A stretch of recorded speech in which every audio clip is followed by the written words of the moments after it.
Seguimos con nuestro programa de abajo para arriba con Giancarlos Torres. Recuerda seguirnos a través de nuestra cuenta de abajoparriba.be y también recuerda seguirnos en nuestro canal de YouTube de Abajo para Arriba TV. Seguimos con el origen de la humanidad y del mundo.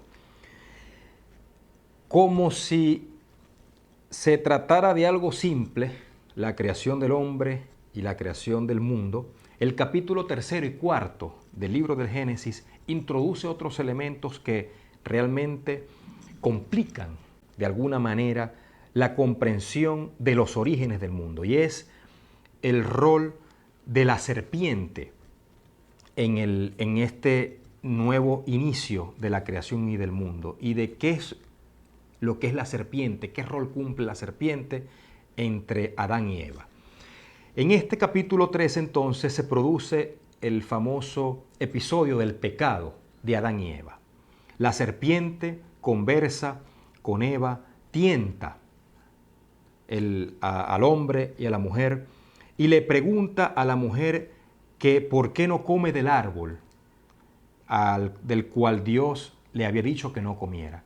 Y falsificando las palabras que le había dicho Dios al hombre y a la mujer, la serpiente convence a Eva que coman del fruto. Entonces se les abrieron los ojos a ambos y se dieron cuenta de que estaban desnudos. Allí ese es el signo de que cometen el pecado.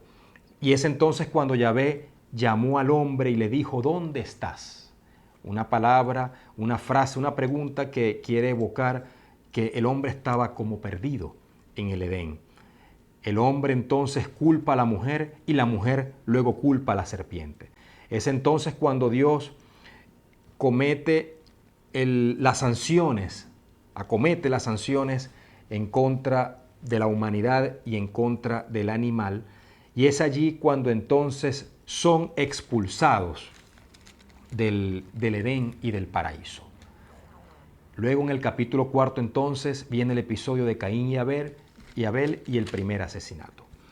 Entonces, esta narración desde el capítulo 1 hasta el capítulo 4 nos cuentan los orígenes del mundo, del hombre, del bien y del mal y de la historia.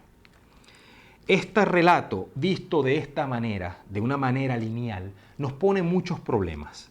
Desde el punto de vista literario, Dios es presentado como una persona humana, pues Dios habla, Dios actúa, Dios tiene sentimientos, incluso les hace unos hábitos, unas protecciones, unos abrigos al ser humano para que cuando estuvieran expuestos a la intemperie estuvieran protegidos. Dios como una persona que confecciona con pieles de animales ese atuendo que el hombre necesita.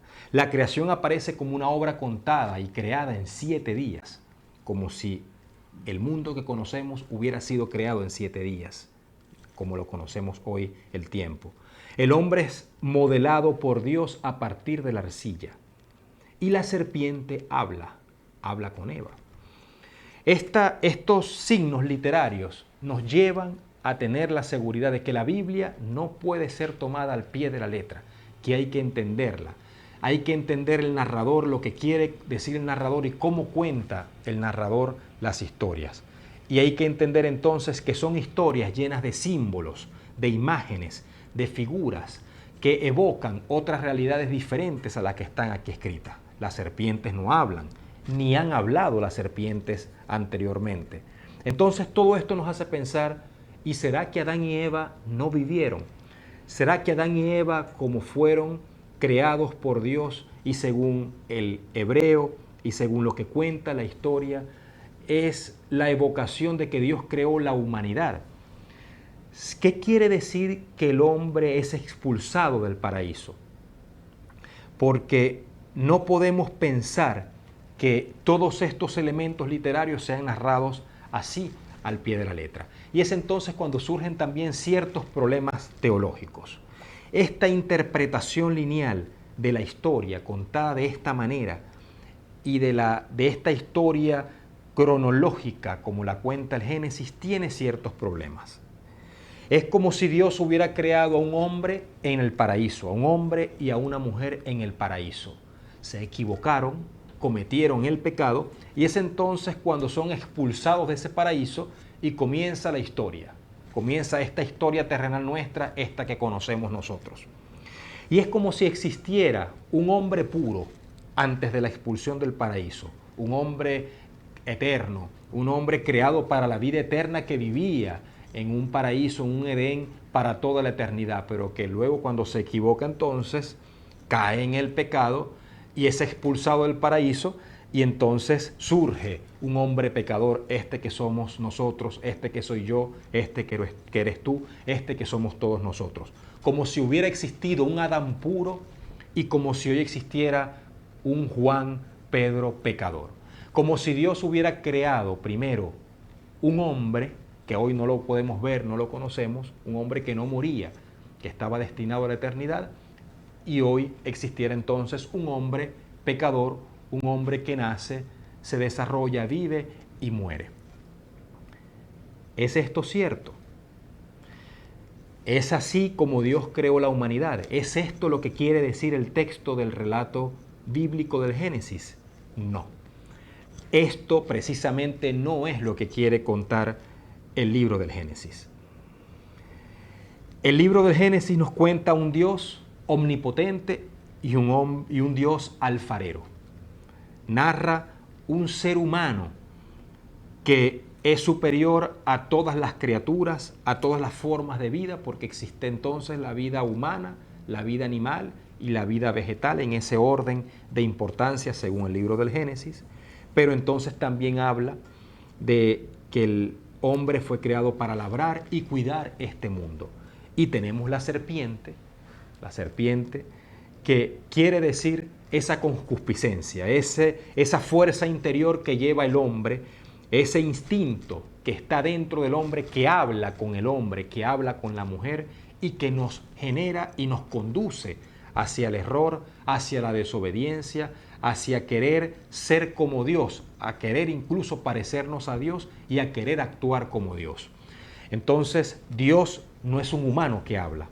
El hombre no es un ser vivo que está para dominar, un ser superior para dominar a sus anchas y un dominio absoluto de la tierra, ni tampoco es una serpiente que hablaba con el hombre, sino que es ese instinto. Esas figuras son las que nos evocan el libro del Génesis, son esas figuras las que quiere transmitir el libro del Génesis. Y si te dijera que hay una interpretación teológica diferente, para este y otros temas de los orígenes del mundo y del hombre, podemos revisar este texto de la introducción al Antiguo Testamento, Pentateuco y libros históricos del padre Miguel Ángel Tábet, sacerdote venezolano de origen libanés, lamentablemente fallecido el año pasado. También el libro de Jean-Louis Esca, Introducción a la lectura del Pentateuco, claves para la interpretación de los 5 primeros libros de la Biblia. Ambos profesores en Roma de la Universidad Pontificia Gregoriana y de la Universidad de Santa Cruz. Y especialmente quiero recomendarlo de André Wenning, un belga, L'uomo biblico, Letture nel Primo Testamento, cuyo texto y título original es L'homme biblique, un texto maravilloso de una importantísima y novedosa interpretación de todos estos temas.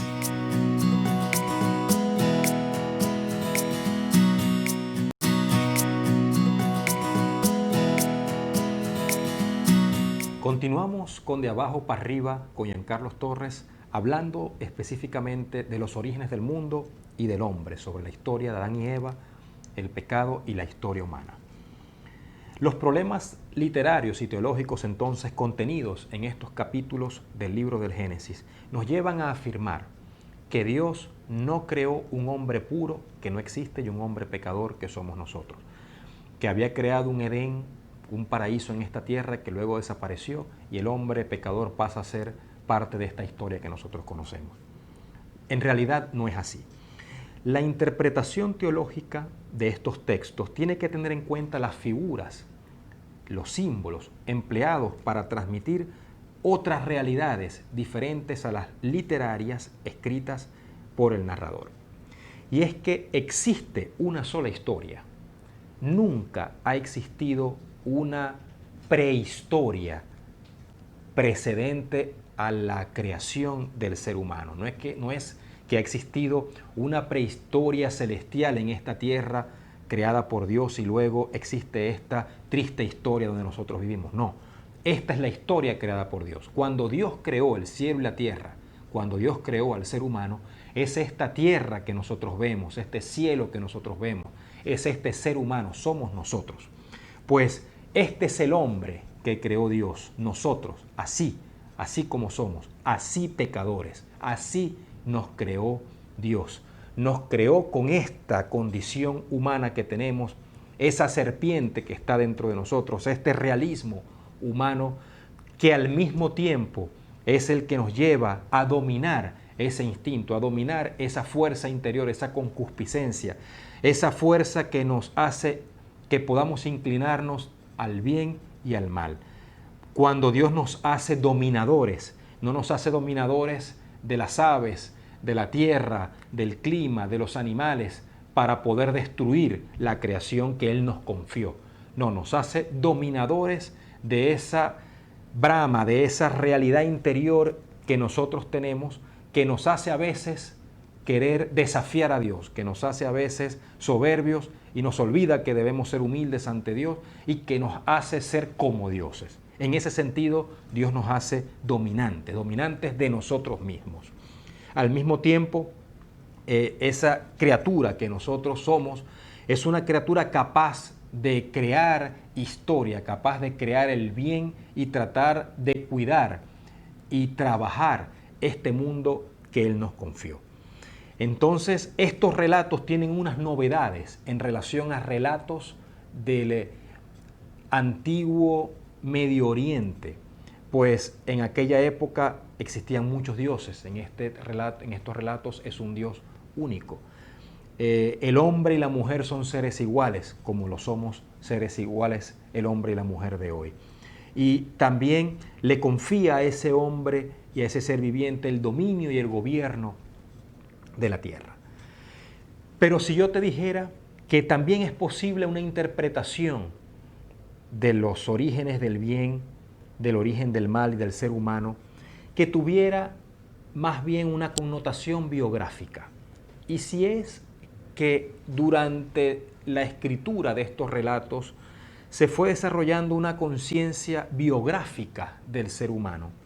Y en este sentido la explico.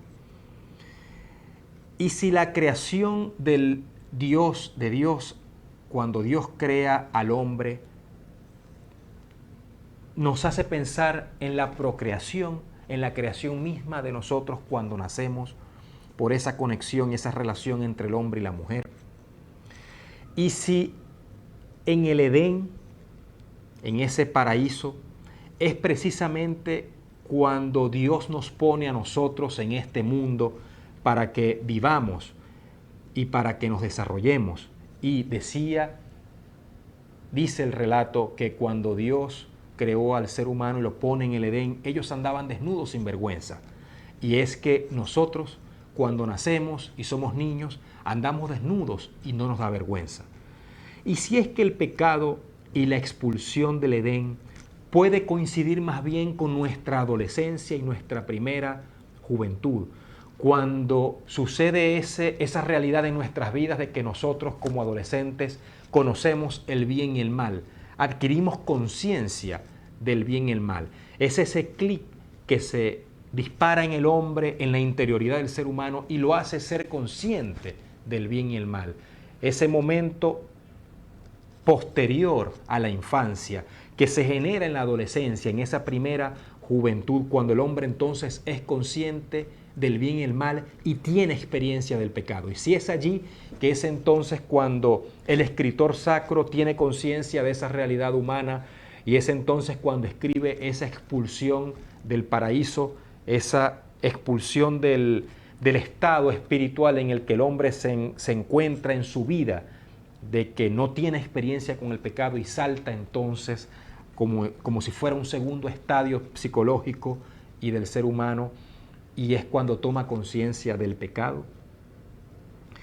Y si es que cuando entonces el hombre se desarrolla fuera del Edén, como cuando fueron expulsados Adán y Eva y Dios les había hecho esa túnica para que se protegieran de las inclemencias de la vida, del ambiente. Y si ese fuera del Edén es precisamente esta historia, es la historia de las dificultades, las historias en las que Dios nos acompaña, donde nosotros tenemos familia, donde nosotros tenemos que trabajar con fatiga, porque con fatiga trabajarás y comerás, con fatiga parirás a tus hijos. Y si es esa historia, y si es ese fuera del Edén, esa historia nuestra, adulta, de desarrollo humano, de crecimiento, en la que el hombre día a día tiene que bregar para poder vivir. Y si ese Caín expulsado también y llevado al desierto como un vagabundo, como un errante, son esos momentos del desierto en nuestras vidas que incluso llegan hasta la muerte, como un Abel. Y si es que la historia de Abel, ese hombre que muere, es nosotros, soy yo, eres tú, somos todos que morimos y que tenemos esa experiencia con la muerte. Y aún más. Y esa historia de Caín, que tiene la primera descendencia, esa genealogía, es precisamente ese multiplicarse, ese mandamiento de multiplicarnos y de reproducirnos que Dios nos dio y que nosotros lo hacemos en nuestras vidas, lo hace la humanidad como género humano entre parejas y se crean las familias y entonces el hombre crece, la familia crece, crecen los pueblos, crece la humanidad. Y si es más allá incluso cuando incluimos hasta el diluvio, hasta los capítulos 6 y 9, cuando se acaba la vida y se regenera la vida. Y si es entonces que el narrador o los narradores del Génesis tenían siempre presente esa realidad del hombre que escribía, ese mismo hombre que contaba la historia. Y tenía siempre a espaldas la reflexión de quién era él mismo como escritor, como ser humano, y hacía una reflexión de su vida desde que era procreado, desde que nacía y caía en el mundo, y reflexionaba sobre la adolescencia suya y sobre el origen del pecado y del bien y el mal, y del desarrollo de la vida y la familia, y las penurias de la vida y la muerte, como Abel.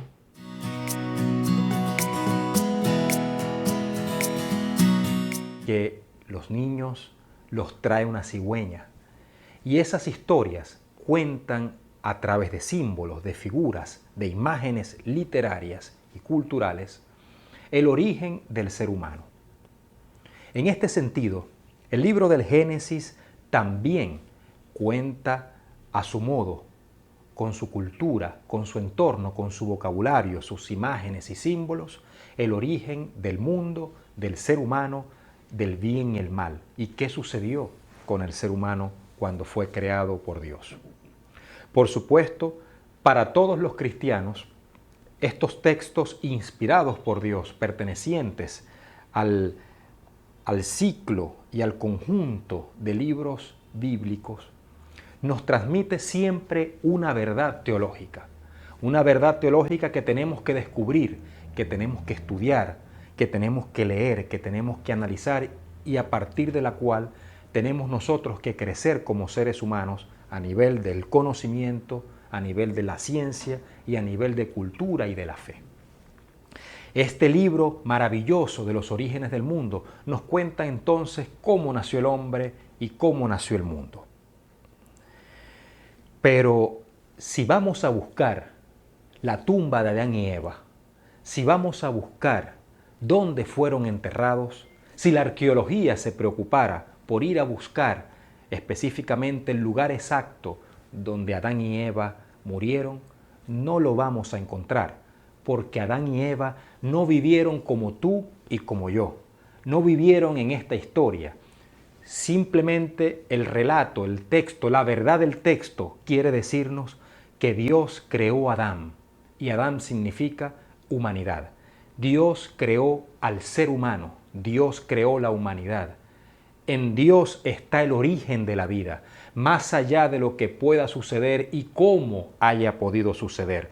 Por eso, en el siglo pasado, la teoría de Darwin, de la evolución, y la teoría religiosa de que Dios creó a Adán y Eva como dos seres humanos que vivieron, crecieron, jugaron, lloraron, entraba en conflicto, porque realmente Dios creó al ser humano. Dios creó al hombre, creó a la mujer, creó al mundo y todo lo que vemos. Pero será rol de la ciencia, no del escritor sacro. Será rol de la ciencia explicar, y será siempre un desafío y un reto de la ciencia humana, del conocimiento humano, explicar, explorar y tratar de conocer cómo sucedió eso. Decía ya San Agustín, por eso, que nunca se conocerá cómo Dios creó al hombre y cómo es ese momento en el que Dios le da la vida al ser humano. Sin embargo, será siempre un reto para el ser humano conocerlo, porque nosotros tenemos que explorar en los textos y explorar todo el conocimiento para poder crecer en la cultura y en la fe. Y esa actualización también la tenía Pablo, y la hizo Pablo en la primera de Corintios, capítulo 15, cuando decía que el hombre moría por el pecado, pero que entonces en Cristo vivirá. Porque para el cristiano, estos relatos y estas lecturas y estas verdades tienen que leerse a la luz de Cristo. Porque Cristo se hizo hombre, Cristo se hizo humano. Dios creó al hombre. En este caso, Jesús se hizo con nosotros en la tierra. Dios envió a su Hijo y está con nosotros en la tierra. Y es entonces como ese Dios hombre se hace como un Adán. Y por eso San Ireneo también dice que Jesús es el nuevo Adán. O como lo dijera también un poeta, Jesús es el segundo Adán. Por eso nosotros tenemos que mirar a Adán, tenemos que mirar la humanidad, tenemos que mirar a ese Adán no como un nombre particular con nombre propio, tenemos que mirarlo como la humanidad. Y por eso y en ese sentido, Cristo es el nuevo Adán, Cristo es la nueva humanidad, una humanidad diferente, una humanidad que nos invita a nosotros a ser como Dios. Es un camino de descubrimiento y de fe. Por eso, nosotros entonces tenemos que atender y buscar no al Adán ni la tumba de Adán, que nunca la conseguiremos. Tenemos que buscar ese hombre, ese Cristo que está dentro de nosotros, que nos mostró Cristo, el Cristo histórico cuando vino, de que nosotros podemos seguir el camino como seguidores de Cristo para vivir como Cristos. Por eso nosotros tenemos que continuar el camino de Cristo, el camino de la fe, y poder convertirnos en seguidores de Cristo. Por eso, esta humanidad que nosotros conocemos es la que creó Dios. Dios creó a este ser humano, a mí, a ti, a todos nosotros, a este ser de carne y hueso. Este es el hombre que creó Dios. No ese Adán como si fuera un Adán histórico, como si hubiera vivido, como si hubiera nacido, como si hubiera creado. Es realmente la humanidad que creó Dios, el mundo que creó Dios. Por eso nosotros tenemos que mirar las Sagradas Escrituras con ojos diferentes, buscar más allá, ver qué es lo que dice detrás de las palabras y detrás de esas imágenes, para poder comprender el significado teológico de la creación del mundo y de Dios. Dios nos creó a todos, el origen de la humanidad, el origen del mundo está en Dios. Cristo se hizo un nuevo Adán y es el ejemplo para toda la humanidad y para todos nosotros de la verdadera humanidad. Recuerda seguirnos a través de nuestra cuenta de Instagram @deabajoparriba, también por nuestro canal de YouTube de Abajo para Arriba TV, donde colgamos todas las semanas los programas que estamos realizando. También colgaremos nuestros programas en vivo como una nueva modalidad para poder atender temas polémicos y temas de importancia del día a día en Venezuela y en el mundo. Los estaremos colgando también en nuestro canal de YouTube. Recuerda darle pulgar arriba para que aquellos que no nos siguen puedan seguirnos y ver estos programas.